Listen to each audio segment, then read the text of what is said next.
Tamim Iqbal BCB নির্বাচন করছেন সেটা নিয়ে আর কোনো ধোঁয়াশা নাই। তিনি নিজেই গতকাল জাতীয় দৈনিক কালের কণ্ঠকে এই তথ্য জানিয়েছেন। একটা ইন্টারভিউতে যেটা বলেছেন তার সারাংশ অনেকটা এমন: এবার আমি বিসিবি নির্বাচন করছি। তবে সবচাইতে বড় প্রশ্নের জায়গা যেটা, তামিম কি বিসিবির সভাপতি পদে বসতে যাচ্ছেন? তামিম কি বিসিবি প্রেসিডেন্ট হবেন? সেই প্রশ্নেরও উত্তর দিয়েছেন তামিম। তার আগে আপনাকে বুঝতে হবে বিসিবি নির্বাচনটা আসলে কিভাবে হয়।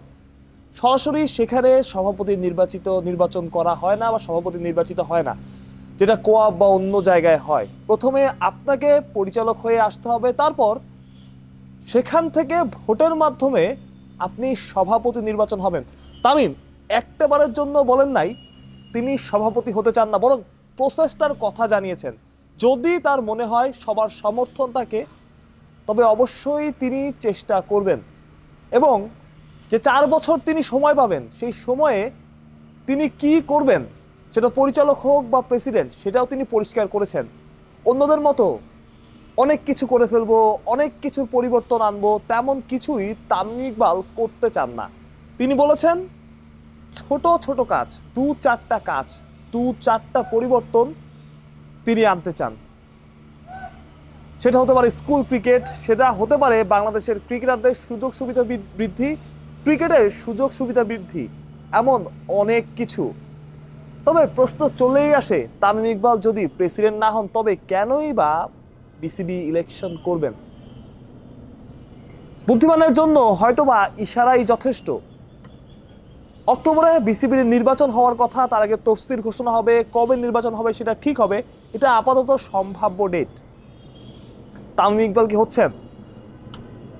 তার এগেনস্টে কেউ কি দাঁড়াবেন শোনা যাচ্ছে, এবং আমিনুল ইসলাম বুলবুলের কথাতেও আভাস পাওয়া যাচ্ছে তিনিও হয়তোবা যদি আশপাশের সমর্থন পান, বা যদি সেই সমর্থনটা তার আশপাশে যে লোকজন আছেন বা অন্যরা তাকে সমর্থন করেন, এবং তিনি যদি বোঝেন তিনি সভাপতি দাঁড়ানোর মতো অবস্থায় আছেন, তবে তিনিও ইলেকশনটা করছেন।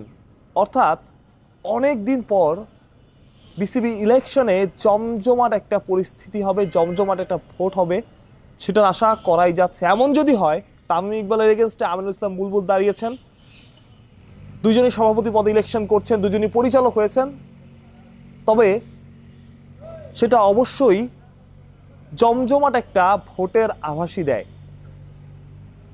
কিন্তু সবার আগে তামিমকে বিসিবি ইলেকশন করতে হবে, এবং ইলেকশন করলে তিনি পরিচালক হয়তোবা হবেন, কারণ যার যে সমর্থন, যার যে সাপোর্ট, তার যে ইমেজ, সেটা আসলে বিসিবিতে অন্য অনেকের চাইতে বেশি। এবং নিঃসন্দেহে তিনি বাংলাদেশের অন্যতম সেরা ক্রিকেটার, বাংলাদেশ ক্রিকেট ইতিহাসেরই। অনেকদিন ধরে শোনা যাচ্ছিল তামিম ইকবাল বিসিবিতে আসবেন কিনা, বিসিবির সভাপতি হবেন কিনা, কখনোই তিনি খোলাসা করেননি।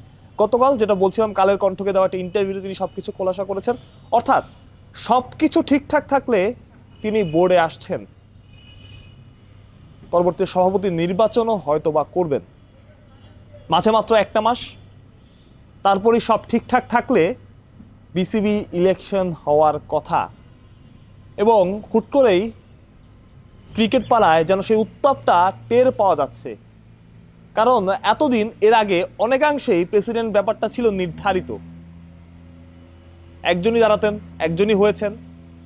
কিন্তু এবার হয়তো সেটা হচ্ছে না, যেখানে অবশ্যই যেই থাকুক তামিম ইকবাল হ্যাভিওয়েট ক্যান্ডিডেট, যদি তিনি পরিচালক হওয়ার পর সভাপতি পদে দাঁড়ান। আর কি আপাত দৃষ্টিতে মনে হচ্ছে সেটা না হওয়ার কোনো কারণ নাই। মাহরুজ প্রত্যয়, বিডি ক্রিক টাইম।